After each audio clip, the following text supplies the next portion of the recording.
नमस्कार, स्वागत है आप सबका दिन भर की तमाम बड़ी और अहम खबरों के साथ। मैं हूं कवीन सचान। शुरुआत हेडलाइन से। दिल्ली में आखिरी चुनावी रैली में नरेंद्र मोदी ने आपके सर्वे को नकारा। विजन डॉक्यूमेंट को लेकर उठे सवालों पर दिया जवाब। राहुल गांधी का मेक इन इंडिया के बहाने प्रधानमंत्री पर निशाना। बीजेपी ने केजरीवाल पर बोला चौतरफा हमला। फर्जी तरीके से चंदा जुटाने पर आरोपों की बौछार। आपका दावा, दिल्ली में उसकी लहर।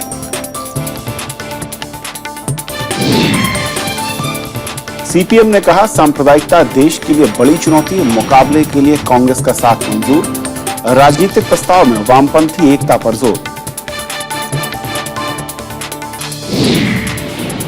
आईएस ने जॉर्डन के बंधक पायलट को जिंदा जलाया। संयुक्त राष्ट्र समेत दुनिया भर में निंदा। जवाबी कार्रवाई में 2 आतंकियों को फांसी।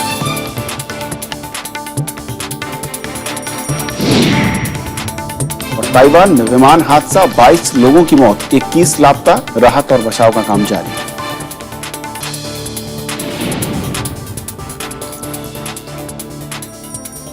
और आइए देखते हैं हमारी आज की पहली खबर।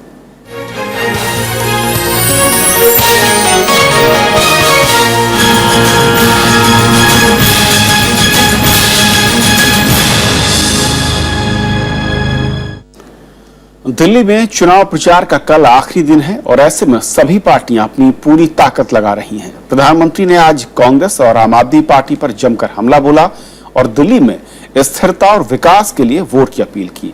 वहीं राहुल गांधी ने मेक इन इंडिया के बहाने मोदी सरकार पर निशाना साधा। दिल्ली में चुनाव प्रचार थमने में 24 घंटे से भी कम का वक्त बचा है। दक्षिण दिल्ली के अम्बेडकर नगर में प्रधानमंत्री ने प्रचार की अपनी आखिरी रैली में राजधानी दिल्ली की स्थिरता और विकास के लिए वोट मांगा। साथ ही उन्होंने कांग्रेस के पिछले 15 साल के शासन और आम आदमी पार्टी के चुनावी खर्चे से लेकर फंडिंग पर सवाल खड़े किए।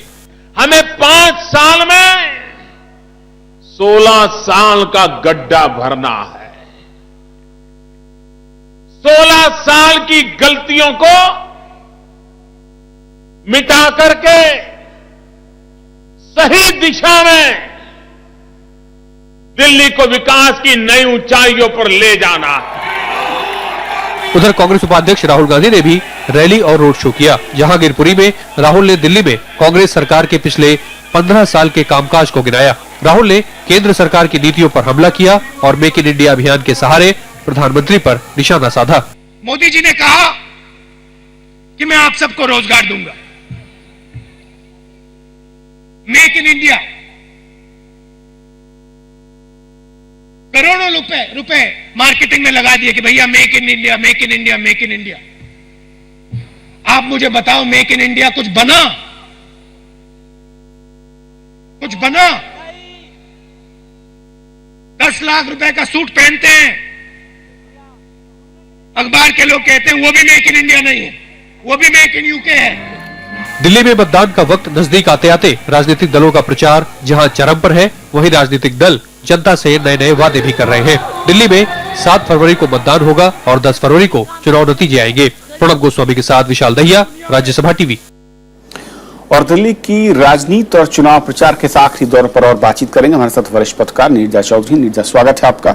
सबसे पहले तो मैं अगर प्रधानमंत्री की मोदी की रैलियों पर आ जाऊं, जिस तरीके से रैलियां की और चुनाव प्रचार का कल आखिरी दिन है, उससे पहले आज उन्होंने अपनी आखिरी रैलियों को खत्म कर लिया।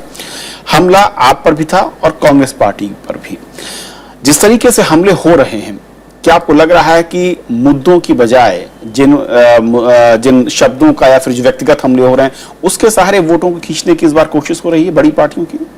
देखिए, मैं तो थोड़ा बहुत घूमी हूँ। जो पर्सनल हमले हो रहे हैं वो लोगों को अच्छे नहीं लग रहे हैं। सिर्फ मुद्दों की, एक तो आप व्यंग्यात्मक भी चीजें कहिए, हंसी मजाक में कहिए, वो लोग ले लेते हैं। लेकिन आप अगर जैसे ताना कसते हैं सीरियसली पर्सनली किसी पे, तो वो लोगों को अच्छा नहीं लग रहा है, उसमें 2 राय नहीं है। और नरेंद्र मोदी का आज ही खत्म कर देना अपनी रैली को, जब एक और दिन है, मुझे लगता है कि प्रधानमंत्री की रैली ना इधर की रही ना उधर की, ना तो दी चेहरा बने वो दिल्ली की चुनाव कैंपेन में, ना ही बिल्कुल अपने को अलग रखा। ऐसा लग रहा था जबकि पार्टी ने निर्णय लिया था कि किरण बेदी चीफ मिनिस्टरियल चेहरा होंगी बीजेपी का, वो रामलीला ग्राउंड्स की जो जनवरी 10 की रैली थी, जहां इतना उत्साह भी नहीं था, इतना नंबर भी नहीं थे बीजेपी के, तो तब बीजेपी ने एक टैक्टिकल शिफ्ट किया था। ऐसा लग रहा था कि प्रधानमंत्री को सामने करने की जरूरत नहीं है और हमारा चेहरा होगा, उसके पीछे लगेगी पार्टी, गलत सही। लेकिन वो जो मोहरा था वो काम नहीं किया। तो मोहरा जो किरण बेदी का था, वो लगता है ना तो उसने एडिशनल वोट खींची है, ना मुझे तो लगता है शायद काउंटर प्रोडक्टिव भी होगा, बैकफायर करता हुआ दिख रहा है। तो फिर नरेंद्र मोदी को दोबारा सामने आना पड़ा, पूरी कैबिनेट, 22 यूनियन मंत्री सीनियर, 120 एमपीज को झोंका गया, जबकि 8 महीने पहले भाजपा ने 7 लोकसभा सीटों में स्वीप किया था। 282 का जो उनका लोकसभा का आंकड़ा था। इसके बाद इतना शेकी हो जाना, वो भी दिल्ली, छोटी सी दिल्ली जो कि पूरी स्टेट भी नहीं है, उससे मुझे लगता है कि गलती जो भाजपा से हुई है, लोकसभा चुनाव के तुरंत बाद चुनाव नहीं कराए, फिर ये लैक ऑफ कॉन्फिडेंस जो दिखा दिल्ली के बारे में, और किरण बेदी को ले आए पैनिक में, फिर वो जब नहीं दिखा के अगर नहीं हो, हाँ, तो फिर पूरी कैबिनेट और सीनियर लोगों को, एमपीज को उसमें कैंपेन में झोंक दिया। तो इससे लगता है कि अगर मान लीजिए पार्टी हार जाती है तो पार्टी के लिए बहुत बड़ी चीज होगी। नॉर्मल उसमें पार्टी हार जाती केजरीवाल, इसीलिए आप करेंगे शायद बार बार बीजेपी अपने गेम प्लान को शिफ्ट करती नजर आ रही है, फेस को भी और मुद्दों को लेकर भी। लेकिन जिस तरीके से आज की रैलियों में जो मैं कहूं कि चंदे को लेकर एक बड़ा सवाल खींचा गया, खड़ा किया गया आम आदमी पार्टी के खिलाफ, क्या आपको नहीं लगता कि दिल्ली में कहते हैं कि बहुत प्रबुद्ध मतदाता है, वहां पर इस मुद्दे का इम्पैक्ट कुछ होता नजर आएगा? क्योंकि आज आप दिन भर अलग इलाकों में रही। देखिए, जो अरविंद केजरीवाल के सपोर्टर्स हैं उसमें क्लास का डिफरेंस है। जो कि बस्तियों में लोग हैं, जो कि माइनॉरिटीज तो एकदम जम के इस बार जा रही। कल त्रिलोकपुरी, ओखला में मैंने तो इस तरह का उत्साह वो वीपी सिंह के जमाने में देखा था, 87 में जब वो कांग्रेस से निकले थे और राजीव गांधी के खिलाफ मुहिम छेड़ी थी, उस तरह का माहौल सा था। माइनॉरिटीज हैं, फार्मर्स हैं आउटर दिल्ली में, जो कि जाट है, किसान है, जिसको लैंड ऑर्डिनेंस अच्छा नहीं लगा है और उनको लगा है कि हमारा रिप्रेजेंटेशन भी नहीं हुआ है। और अब मिडिल क्लास के लोग जो बिल्कुल नाराज थे अरविंद केजरीवाल से 3 महीने पहले, और लगता था खत्म हो गई है पार्टी, उनको 2 चीजें पसंद नहीं आई। एक तो लव जिहाद, एक्सट्रीम नॉइजेस, इनको लगा तो डेवलपमेंट के मुद्दे कहाँ चले गए, तो पोलराइजेशन हो रहा है।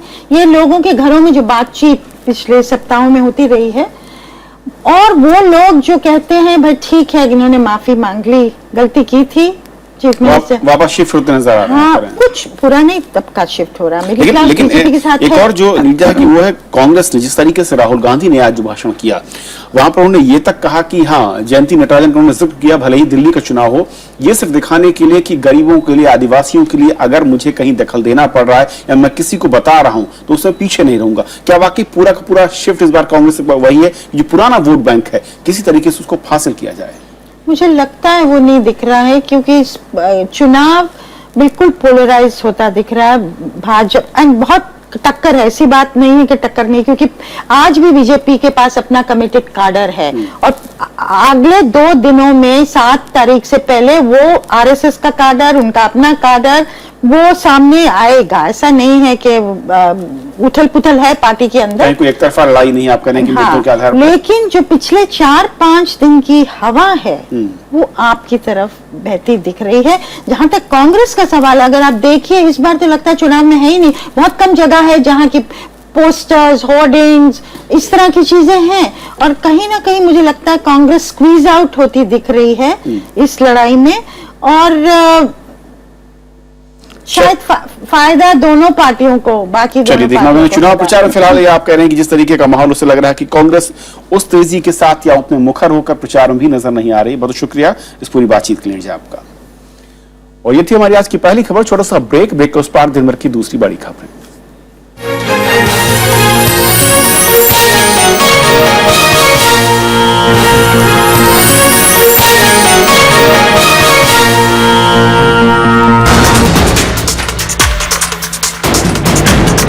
दिल्ली में चुनावी संग्राम, नई मिसालें, नए पैमाने। देखिए देश देशांतर, दिल्ली की जंग, आज रात 8:30 बजे।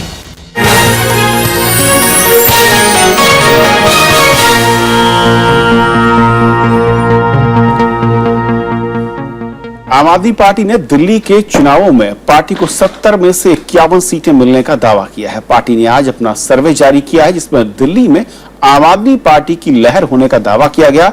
बीजेपी ने आम आदमी पार्टी पर सर्वे के नाम पर झूठ फैलाने का आरोप भी लगाया।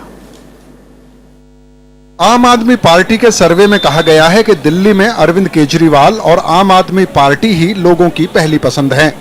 आम आदमी पार्टी के नेता और लंबे वक्त से मीडिया के लिए सर्वे करने वाले योगेंद्र यादव ने दिल्ली में आम आदमी पार्टी को 50 से ज्यादा सीटें मिलने की संभावना का दावा किया है। पार्टी ने दावा किया है कि फंडिंग से जुड़े विवाद से पार्टी की चुनावी संभावनाओं पर कोई असर नहीं पड़ा है। आम आदमी पार्टी को 51 seat, 51, BJP 15, Congress and others, Congress के लिए अलग से हमने नहीं किया, कांग्रेस, अदर्स, इंडिपेंडेंट सबको मिला के 4। आम आदमी पार्टी ने दावा किया है कि इस बार ग्रामीण दिल्ली और मुस्लिम बहुल सीटों पर उसे पहले से ज्यादा सफलता मिलेगी। अब तक क्या था, दिल्ली बहुत अनइवन था, कुछ इलाकों में आम आदमी पार्टी स्ट्रांग थी, कुछ में बहुत कमजोर थी। इस बार दिल्ली बहुत इवन हो गया है। अगर बिल्कुल इवनली स्प्रेड वोट्स हो दो पार्टीज के, अगर 3-4% का भी गैप हो जाएगा तो जो नंबर 1 वाली पार्टी है वो सारी सीट ले जाएगी। बीजेपी ने आम आदमी पार्टी पर सर्वे के नाम पर झूठ फैलाने का आरोप लगाया है। मैं मानता हूं कि सर्वे कुछ ना कुछ दिखा रहे, लेकिन यही सर्वे 2014 के लोकसभा चुनाव में तो गलत थे। और योगेंद्र यादव जी और अरविंद केजरीवाल जी का तो सर्वे था कि अरविंद केजरीवाल जी जीतने वाले हैं वाराणसी। चुनाव पूर्व सर्वेक्षणों की विश्वसनीयता पर बहस होती रही है, लेकिन मीडिया में छपे दिल्ली चुनाव से पूर्व के सर्वेक्षणों का चुनावों पर असर पड़ सकता है, ये डर बीजेपी को सता रहा है।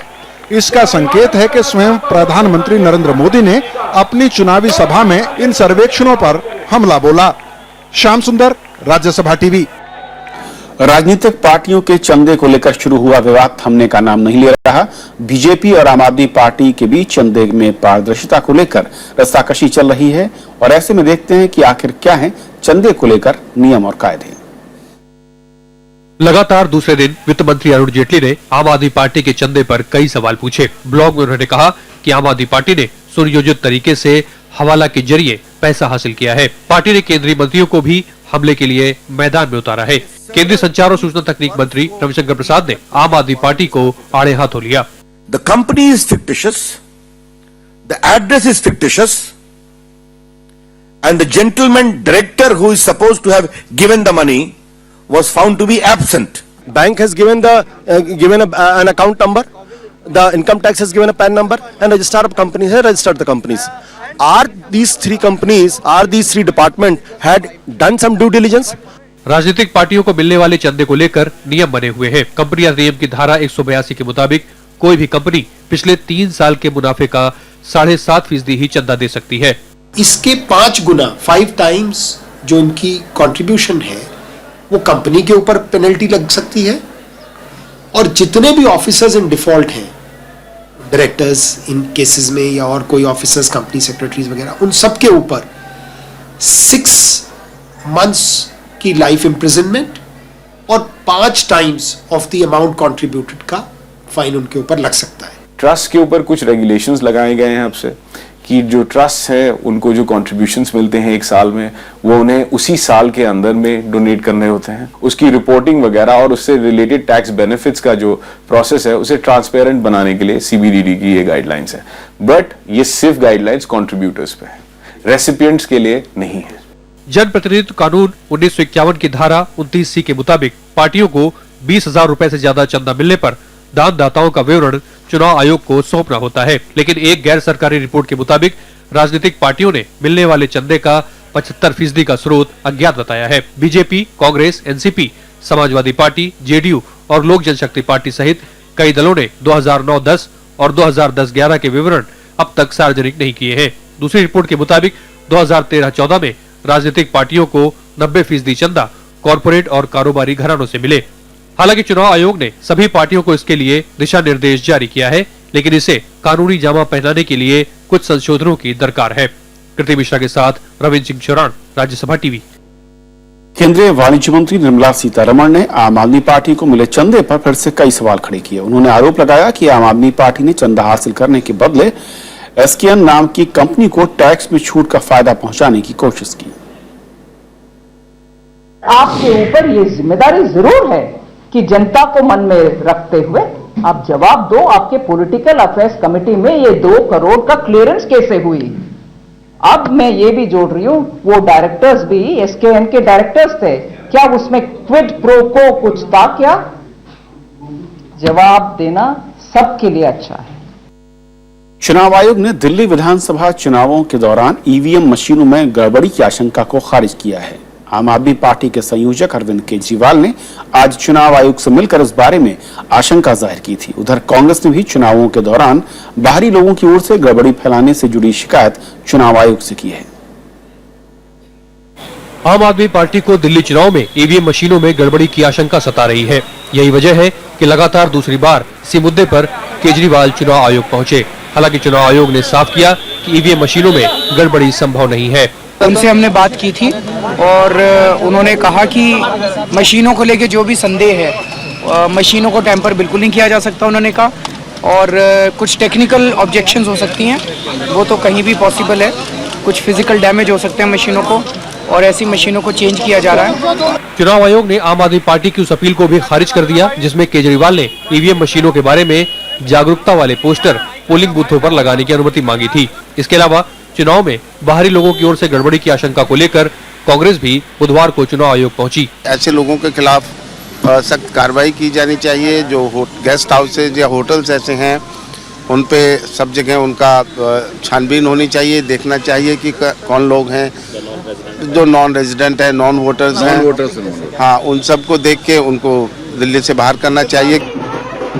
उधर बीजेपी का कहना है कि अरविंद केजरीवाल सिर्फ सुर्खियां बटोरने के लिए सनसनीखेज आरोप लगाते हैं। उन्होंने हर टाइम ऐसी बात करनी है जो आपकी खबर में रहे, ये आपको समझना चाहिए। दरअसल अरविंद केजरीवाल इससे पहले भी कह चुके हैं कि ईवीएम मशीन में मतदान के लिए बटन भले ही किसी दल के लिए दबाया जाए, लेकिन वोट सिर्फ बीजेपी को ही पड़ता है। इस बीच चुनाव आयोग ने हाई कोर्ट को यह जानकारी दी है कि केजरीवाल दिल्ली के ही मतदाता हैं और उनका नाम नई दिल्ली विधानसभा क्षेत्र की मतदाता सूची में सही तरीके से दर्ज है।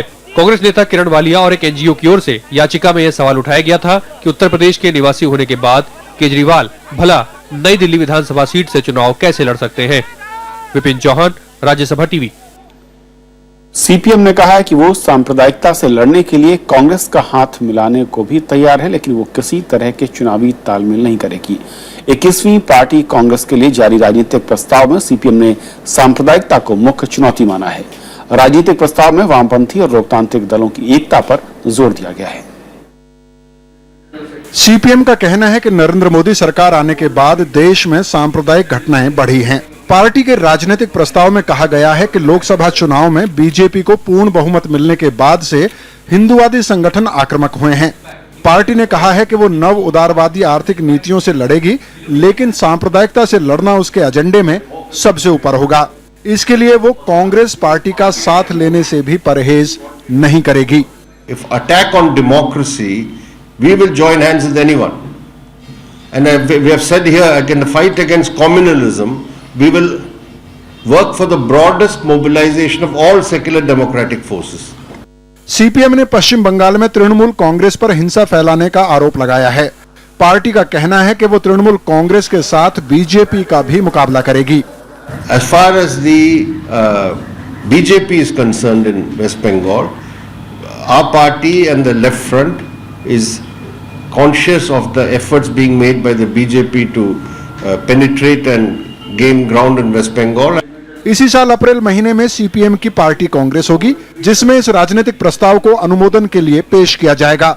इस पार्टी कांग्रेस में पार्टी का नया नेता भी चुना जाएगा। श्याम सुंदर, राज्यसभा टीवी। भारत में 2030 तक कोई भूखा नहीं रहेगा। हरियाणा के करनाल में 12वें कृषि विज्ञान सम्मेलन में वैज्ञानिकों ने दावा किया कि अगले 15 साल में कृषि उत्पादन में 20% की बढ़ोतरी होगी। इससे भूख और कुपोषण की मौजूदा चुनौतियों से निपटा जा सकेगा। करनाल में चल रहे 12वें कृषि विज्ञान सम्मेलन में बुधवार को विश्व बैंक के कृषि मामलों के वरिष्ठ निदेशक डॉक्टर यूएर्गन ने ग्लोबल फूड विजन 2030 के लक्ष्य पर जोर दिया। उन्होंने कहा कि अगले 15 साल के दौरान कृषि उत्पादन में 20% की बढ़त का अनुमान है। कृषि उत्पादन में होने वाली इस बढ़ोतरी से भूख और कुपोषण की मौजूदा चुनौतियों से निपटा जा सकता है। The question is it done in the right way? Can it be done differently to get more of what we've just discussed? To get more money to the actual poor? To get more money into truly sustainable production systems? वहीं भारतीय कृषि वैज्ञानिकों ने किसानों को बेहतर प्रशिक्षण देकर कृषि उत्पादन में सुधार पर जोर दिया। We have to improve their knowledge, we have to provide them right knowledge, and we have to ensure that they are able to move towards diversification in agriculture. इसके अलावा कई दूसरे विशेषज्ञों ने छोटे स्तर पर खेती कर रहे भारतीय किसानों की उपेक्षा पर चिंता जताई। विशेषज्ञों ने भारत में खाद्य सुरक्षा का लक्ष्य हासिल करने के लिए ऐसे किसानों की मदद पर जोर दिया। अरुणा ठाकुर के साथ अरविंद कुमार सिंह, राज्यसभा टीवी, करनाल। देश के कई राज्यों में फैला स्वाइन फ्लू का कहर दिनों दिन बढ़ता जा रहा है। राजस्थान में स्वाइन फ्लू से 10 और लोगों की मौत हो गई है। राज्य में इस बीमारी से मरने वालों की संख्या 62 पहुंच गई है। पड़ोसी राज्य गुजरात में 45, जबकि महाराष्ट्र में 22, तेलंगाना में 36 और तमिलनाडु में 7 लोग स्वाइन फ्लू के चलते दम तोड़ चुके हैं। केंद्रीय स्वास्थ्य मंत्री जेपी नड्डा ने भी मंगलवार को पीड़ित राज्यों की तैयारियों की समीक्षा की और राज्यों को पूरी मदद देने की बात कही। पूर्वोत्तर के लोगों के साथ भेदभाव खत्म किए जाने की जरूरत है। जामिया मिलिया इस्लामिया विश्वविद्यालय में पूर्वोत्तर से जुड़े मुद्दों पर आज चर्चा के दौरान इस पर जोर दिया गया। 6 फरवरी तक चलने वाले इस अंतर्राष्ट्रीय सम्मेलन में पूर्वोत्तर के लोगों के लिए रोजगार मुहैया कराने पर भी चर्चा हुई। सम्मेलन में दुनिया भर से आए विशेषज्ञ हिस्सा ले रहे हैं जो उत्तर पूर्वी भारत से जुड़े तमाम मुद्दों पर चर्चा कर रहे हैं। People with roots in this region are also located beyond its borders. Those presenting at the conference will be sharing of conflict and endurance of song and sadness, of perception and narratives across borders and within borders. America ने कहा है कि भारत के साथ असैन्य परमाणु करार को लागू करने के लिए अभी कुछ और कदम उठाए जाने की जरूरत है और इसके लिए जल्द ही एक बैठक की जाएगी। व्हाइट हाउस की राष्ट्रीय सुरक्षा परिषद के दक्षिण एशिया मामलों के वरिष्ठ निदेशक फिल रेनर ने ये बात कही। रेनर ने कहा कि पिछले महीने दिल्ली में राष्ट्रपति बराक ओबामा और प्रधानमंत्री नरेंद्र मोदी के बीच हुई बैठक के दौरान दोनों देश द्विपक्षीय संबंध का खाका बनाने पर सहमत हुए और इसका मकसद आने वाले दिनों में इस रणनीतिक विचार पर ठोस नजरिया अपनाने का है। आतंकी संगठन आईएस की बर्बर कार्रवाई ने एक बार फिर दुनिया को दहला दिया। उसने जॉर्डन के बंधक पायलट की हत्या कर दी है और उसका वीडियो भी जारी किया।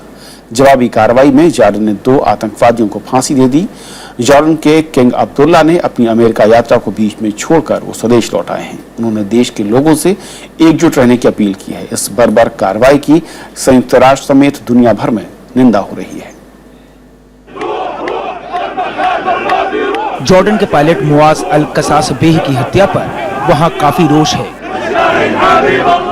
पायलट की हत्या का वीडियो जारी होने के चंद घंटे के अंदर ही जॉर्डन सरकार के आदेश से बुधवार तड़के 2 आतंकियों को फांसी पर लटका दिया गया। जिन 2 आतंकियों को फांसी दी गई है उनमें आत्मघाती हमला करने में नाकाम रही महिला आतंकी साजिदा अल रिशावी और दूसरा अलकायदा आतंकी जियाद अल कारबोली है। पायलट की हत्या पर जॉर्डन में जबरदस्त आक्रोश है। अमेरिका का दौरा कर रहे जॉर्डन के किंग अब्दुल्ला ने भी इस हत्या के खिलाफ जवाबी कार्रवाई की बात कही है। वो दौरा बीच में ही रद्द कर स्वदेश लौट गए।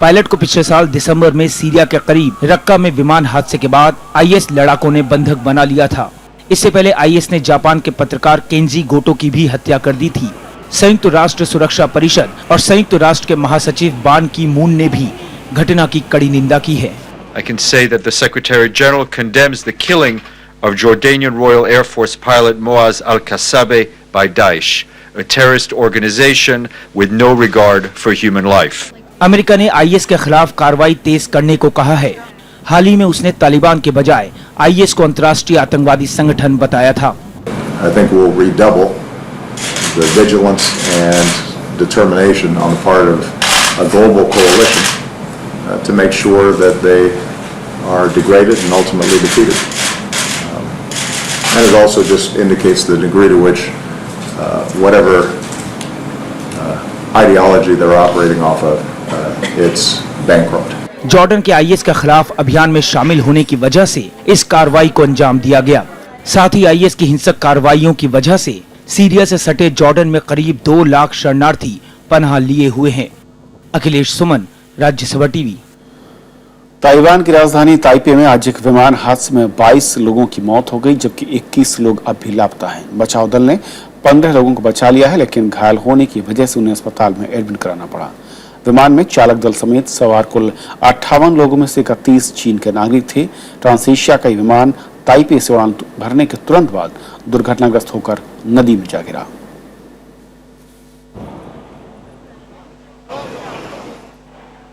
तो खबरों के आज के सफर में इतना ही, लेकिन चलते चलते छोड़ जाते हैं देश और दुनिया की कुछ और बड़ी खबरों के साथ।